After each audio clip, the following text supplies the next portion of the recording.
anyone?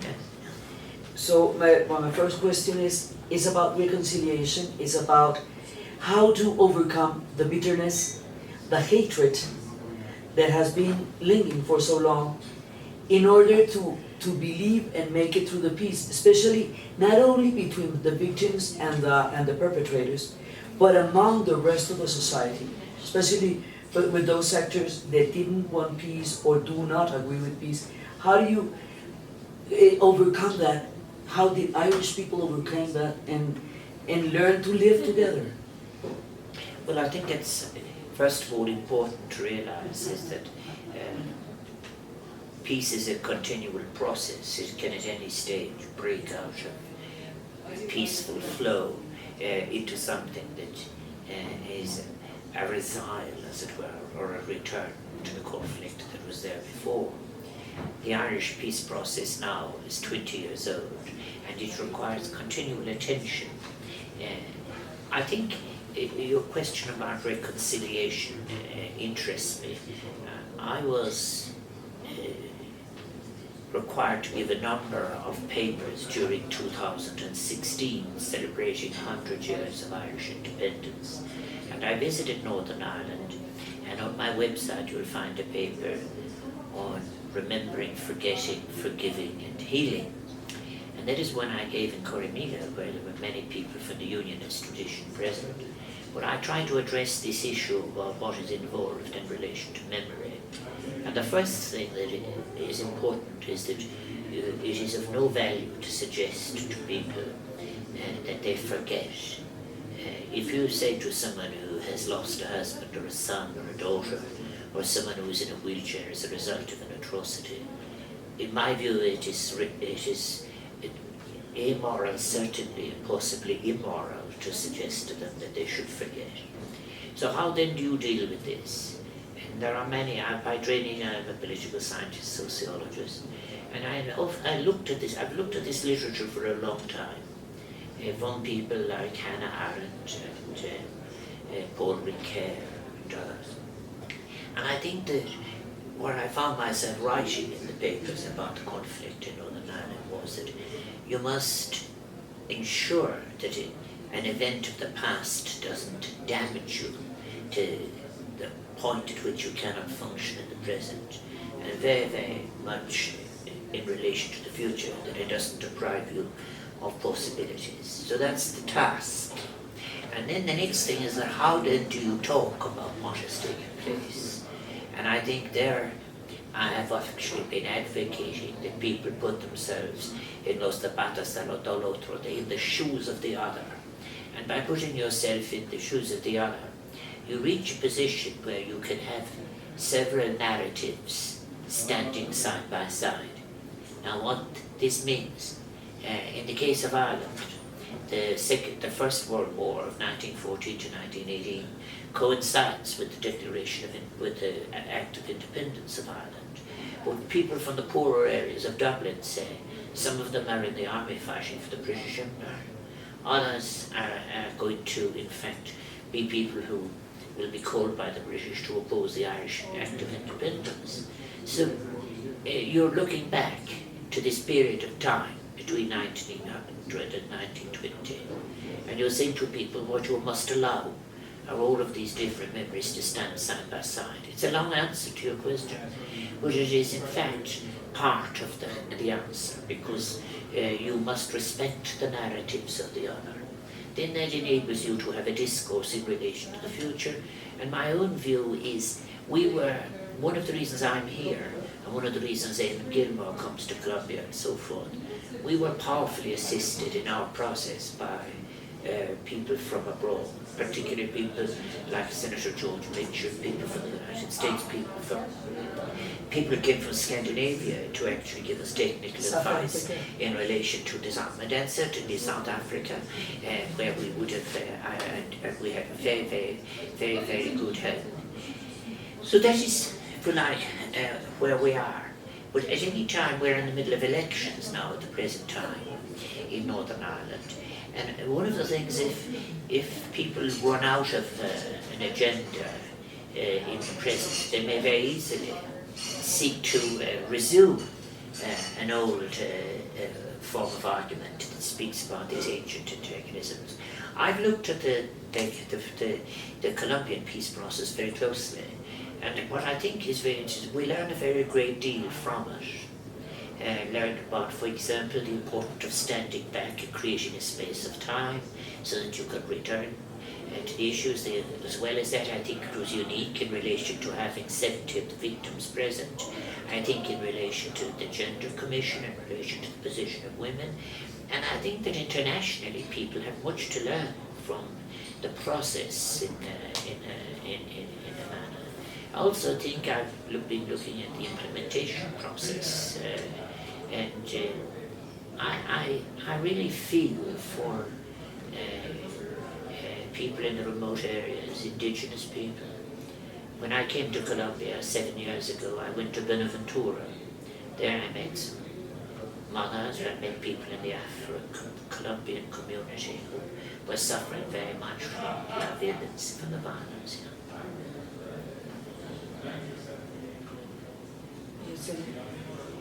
And we're getting through. And then comes the other question. When a country has suffered for such a long time, a violence and a stigma like we have a poor self-image, collective poor self-image. How do you get people to overcome that, to believe that what we're doing, we're actually doing it? Because we were like, the war lasted so long. We had this stigma about the drug dealers and all that. So Yes. collectively, individually, every Colombian is invincible. But collectively, we have a lot of problems to believe that we can make it as a society. Yes, I think that when I was a young student in the United States at the end of the 1960s, we were all in the same position, those of us who had come from abroad. I actually think it's very important that we face this too, is that we were there, everyone spoke about modernization, about development and traditional society. As if the 6 Princeton studies, people of Almond and Verba and Huntington and others who wrote these books, that they were in fact actually manuals of how to enter the modern world. This was always ethnocentric, it was always fallacious, it was always an assumption of a linearity that didn't exist. And among the people I read that time were essays from people like Orlando Falls-Borda. I talked to President Santos about this, and you heard me speak in the university Yes. about that. And he has a very famous essay called The Eyes of North Americans Studying South America. And what is absurd in it all is that if you followed the Princeton Studies model and modernization theory in its extreme form, you would regard those pursuing land reform, those who believed in liberation theology, as somehow or another some deviants. When in fact actually what you needed to do in relation to understanding society, you had to understand the root of the conflict. The root of the conflict in Colombia, I say with respect, is very much something we shared in Ireland. It is land. Yes, And the absolutely. issue of inequality of access to land, the issue of inequality of access to opportunities for the development of the self, through education. Now, my conversations with President Santos filled me with some encouragement in this regard. But yesterday I meet some members of the civil society, meet some people from indigenous society, and I know what is going to happen is that it is this was our difficult period too, the implementation period, when in fact those who have a very great deal to lose in terms of privileges, in terms of latifundismo and so forth, and then if you allow, as it is, if you allow a lacuna to develop between the coming together and the surrender of the FARC, and if it becomes available for private armies, paramilitaries, it gives you a whole new threat. The people in the people in the ground that are represented by the people in the interchurch alliances that are represented by those who are working as people wanting to have ground-up development. The one word all the time that occurs is recurrence, recurrence. They don't want, it is as you say, they want to get beyond the point of violence so that it doesn't recur. But if it does recur in a way, great progress is being made. But it is very important, for example, for the decisions that have been made by the Constitutional Court in the past in relation to land and so on, that they be respected. I also, I'm coming from Peru and I'm going on to Cuba, but when I was in Peru speaking in the speaking there in the university too, I reminded people that it doesn't begin with the Aztecs, it begins with the ancient civilizations of the Andes. If you take 50 kilometers to the Andes and you look at what the archaeology tells us, it tells us that people had achieved a balance between what crops you could sow, given considerations of climate, given considerations of soil fertility and so forth. And there were 7 things. So in a way, when we now in 2015 in Paris or New York say we want to do something about climate change, we do something about sustainability, we're actually talking about an old wisdom that was there thousands of years ago. So we should bear in mind this, I think, in a way. I had a message from one of the presidents saying he accepts my view about that we need to balance ecology, economy and ethics. And I think it's very, I think what you have done in relation to the peace process in Colombia, the implementation process, the steps have been thought out, and it is necessary to go ahead. I'm my age, and when I was a young person, I read people like Camila Dora too, and people like that, and there is an old, I had problems myself about the conjunction between forms of the Christian belief that was allied to the conquistadores and the quenching, if you like, of very ancient forms of transcendence and spirituality. But that is the past now. Would you say an interesting thing you asked me about how do you deal with this? I think that Dr. Javeri from the University of Sao Paulo has done work on some of the indigenous peoples, and he speaks to us interesting about Roger Casement, who studied the Putumayo, and there's some people from the Putumayo district that came to see me this morning, and we talked, and you know, one of the most interesting things is that they have 2 concepts in there. They have many, they have 240 languages, there are 70 different families of languages and so on, but they speak about how if you take the Asana, where the robber barons in fact mutilated and murdered people and so on, is that the first generation after, they were unable to find themselves to have the capacity to return to these sites, or the generation after that. And then the grandchildren are ones who have literacy, and they felt that they're now empowered enough to be able to go back to this, what happened to their ancestors 2 generations on. And they comment, the old chiefs, I remember reading the anthropology of this, and they said, they addressed the spirits of the people who had been defiled in this way, and they said, we have brought your grandchildren to here to show you that they have become, they are now, they have the language of the other people who committed to this too, they are able to understand this.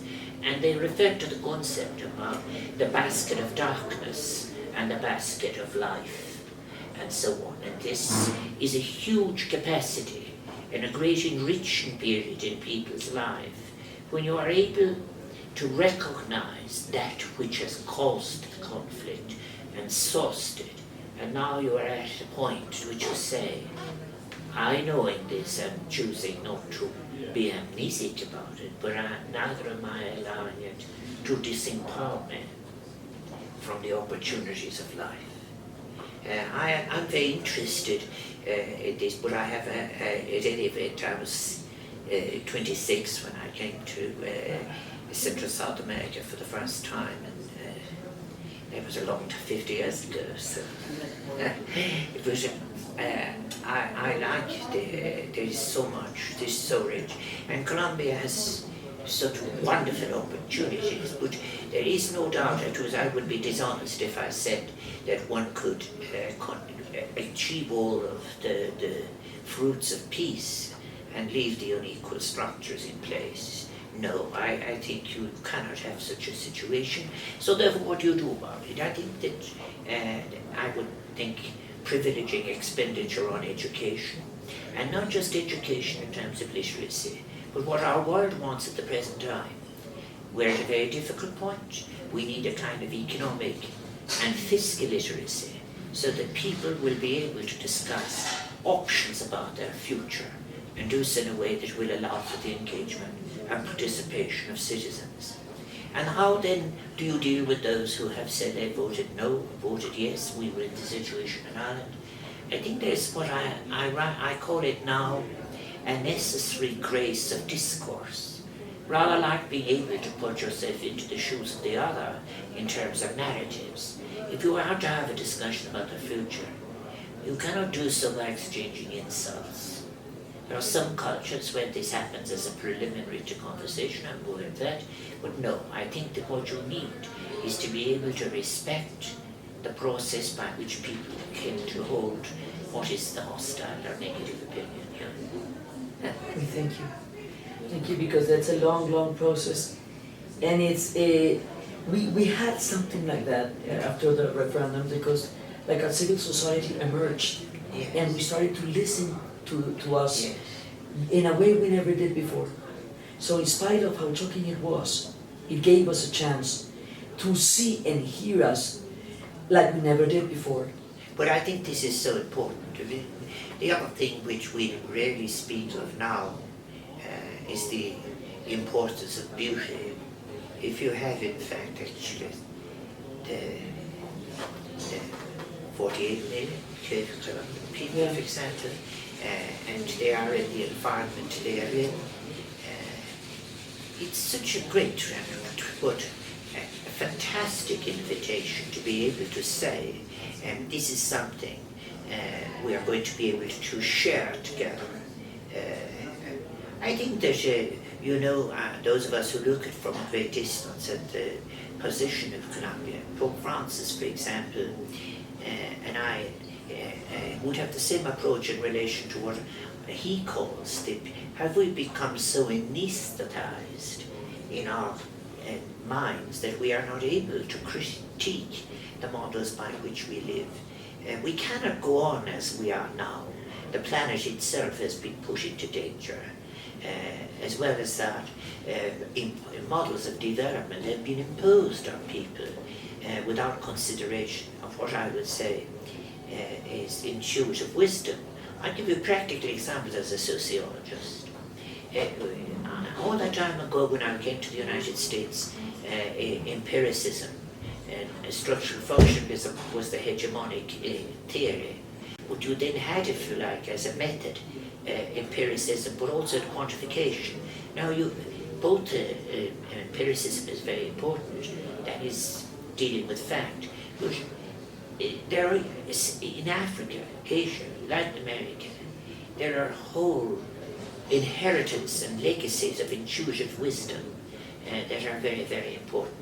So therefore you mustn't reduce what you deal with to what is measurable.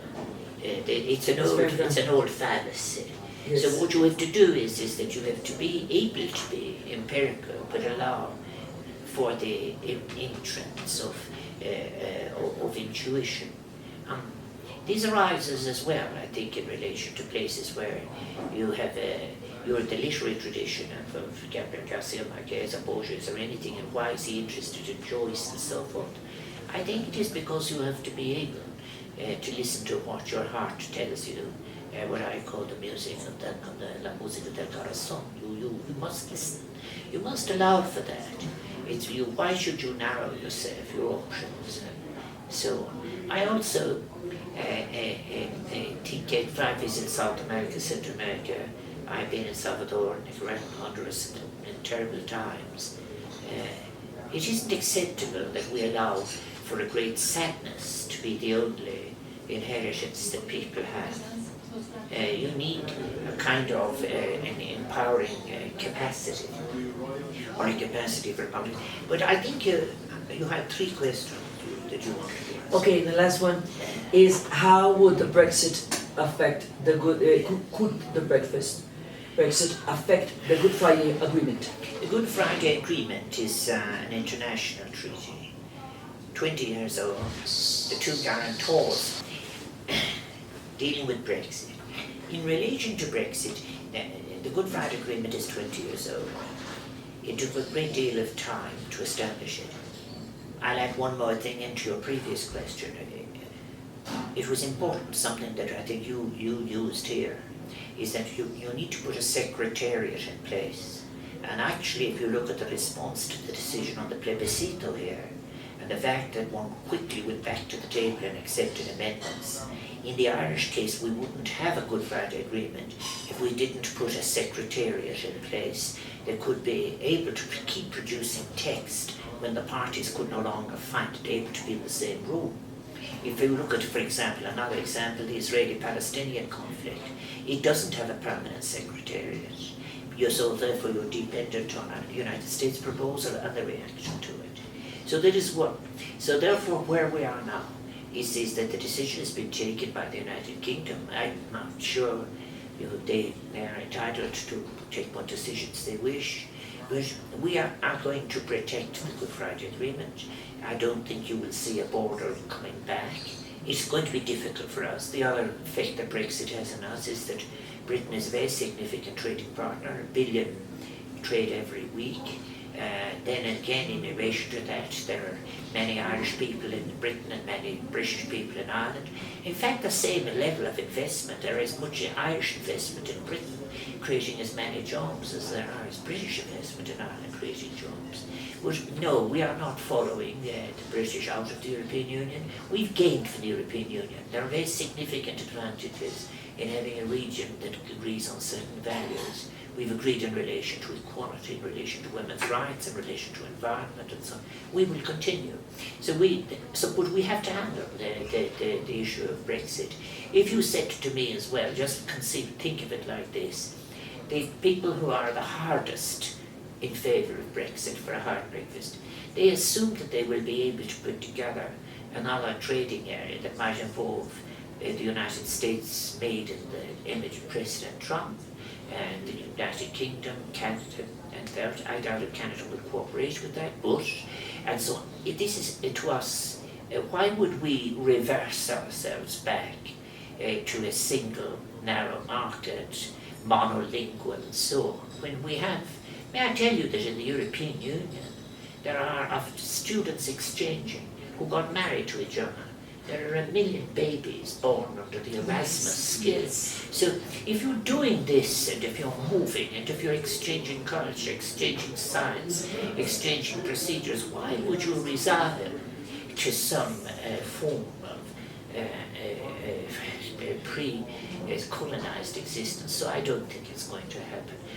Yes, we are the people most immediately impacted by a decision, but it has implications too for the United Kingdom. We will get past it and we will manage, but we are keeping our international vision, yes. And the border? The border, I think, will in fact not come back at all the way it was. People will talk. I really find that what I like to do is that where my energies go is in relation to what I call renovado, really renovation of the European Union to create social Europe. And we deal with this aberration as we pass along there. But we are not obsessed by the Brexit issue. I think in the end historians will judge the basis upon which the decision was arrived at. There may be another issue that you should think about that arises from it, that a scholar I know, Peter Emerson, writes about. Maybe we shouldn't ask people to vote yes or no on issues. Maybe we should ask them to vote on preferred options. Do you want A, B, C, or D? Do you not want E, F, G, H? What is the strength of your option? So maybe we need in the newly formulated forms of democracy to get beyond majoritarian simplicities. But no, we will move on. I'm very, very pleased to know that Ireland will be continuing the implementation process through the trust fund in Europe. And my heart lives every time I'm in South America anyway with the Colombian people. I so wish the peace and also to have the full, let this beautiful country be available to all Colombians. Thank you very much. Thank you for your interview, but most of all, thank you for your wisdom. No, that's a pleasure. Yeah, really, it's enlightening. No, It's really enlightening. Thank you very much. It's very helpful to us in this moment. Okay, really.